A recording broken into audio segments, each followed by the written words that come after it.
오늘의 말씀 고린도전서 14장 1절에서 19절까지 말씀입니다. 사랑을 추구하십시오. 신령한 은사를 열심히 구하십시오. 특히 예언하기를 열망하십시오. 방언으로 말하는 사람은 사람에게 말하는 것이 아니라 하나님께 말하는 것입니다. 아무도 그것을 알아듣지 못합니다. 그는 성령으로 비밀을 말하는 것입니다. 그러나 예언하는 사람은 사람들에게 말하는 것입니다. 그는 덕을 끼치고 위로하고 격려하는 말을 합니다. 방언으로 말하는 사람은 자기에게만 덕을 끼치고 예언하는 사람은 교회에 덕을 끼칩니다. 여러분이 모두 방언으로 말할 수 있기를 내가 바랍니다마는 그보다도 예언할 수 있기를 더 바랍니다. 방언을 누가 통역하여 교회에 덕을 끼치게 해주지 않으면 방언으로 말하는 사람보다 예언하는 사람이 더 훌륭합니다. 형제자매 여러분, 내가 여러분에게로 가서 방언으로 말하고 계시나 지식이나 예언이나 가르침을 전하는 방식으로 말하지 않는다면 여러분에게 무슨 유익이 되겠습니까? 필이나 검은 거와 같이 생명이 없는 악기도 각각 음색이 다른 소리를 내지 않으면 피리를 부는 것인지 수금을 타는 것인지 어떻게 알 수 있겠습니까? 또 나팔이 분명하지 않은 소리를 내면 누가 전투를 준비하겠습니까? 이와 같이 여러분도 방언을 사용하기 때문에 분명한 말을 하지 않는다면 그 말이 무슨 뜻인지 남이 어떻게 알겠습니까?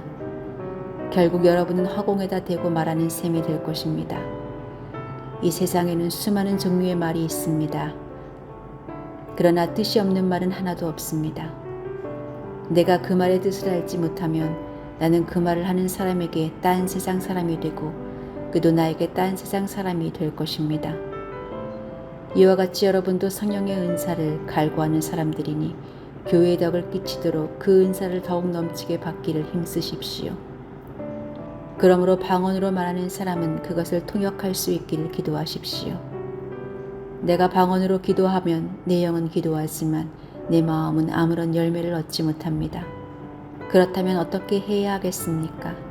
나는 영으로 기도하고 또 깨친 마음으로도 기도하겠습니다.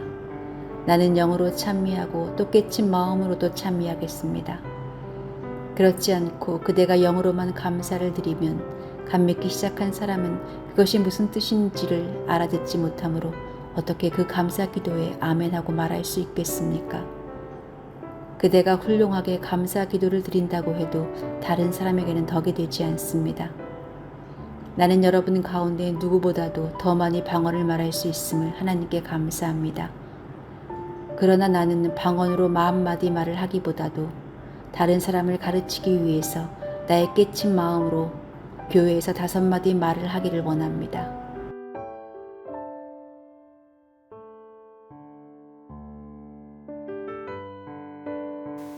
옛날부터 한국에서는 여우나 고양이를 요물이라고 표현하는 경우가 많았습니다.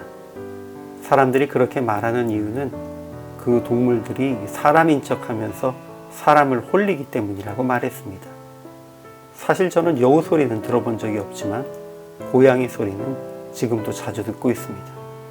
그리고 고양이가 우는 소리를 어린 아기의 우는 소리로 듣고는 옆집에서 애가 우는지 아니면 집 앞에서 아이가 우는 것은 아닌지 하고 나가본 적은 여러 번 있습니다. 여우도 그런 경우가 있었을 것이라고 생각됩니다. 이렇게 비슷한 소리는 사람을 현혹하기도 하고 때로는 혼란을 가져오기도 합니다.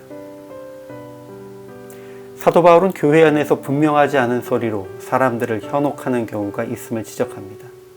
그것은 영적인 언어라며 방언으로 말하고는 어떤 신령한 일을 행하는 듯하지만 사실은 무슨 말을 하는 것인지 분명하지 않아서 공동체 안에 있는 여러 사람을 혼란스럽게 하기도 하는 일입니다.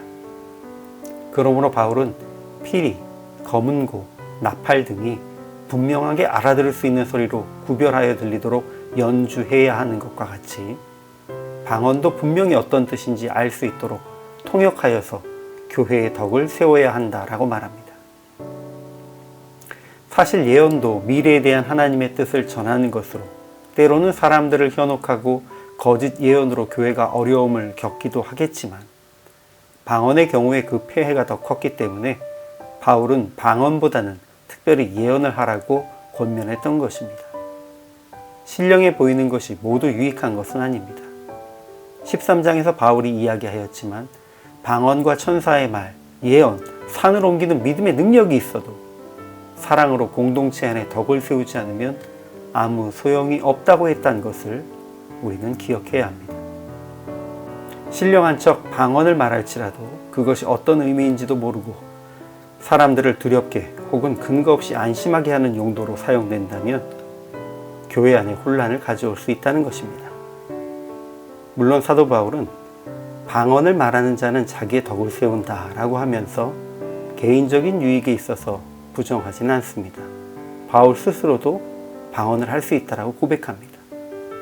그럼에도 공동체의 유익을 위해서는 알아듣지 못하는 방언을 말하기만 하는 것이 아니라 그 의미를 알아듣게 하는 것이 유익하다는 것입니다.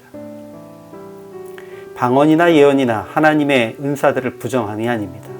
이 모든 것을 성령께서 각 사람의 직분에 따라 주신 것이라고 분명하게 기록되어 있기도 합니다. 그러나 모든 은사의 위에는 이것을 하나로 묶는 사랑이 있어야 합니다. 그리고 각각의 은사를 통해서는 공동체를 유익하게 해야 합니다. 하나님께서 당신의 유익이 아니라 당신이 창조하신 피조물의 구원을 위해 외아들을 십자가에 죽게 하셨던 것과 같이 우리도 주께서 주신 은사 가운데 개인의 유익을 위해서가 아닌 하나님의 영광과 이웃의 유익을 위해 행하며 살아가는 자가 되어야만 합니다.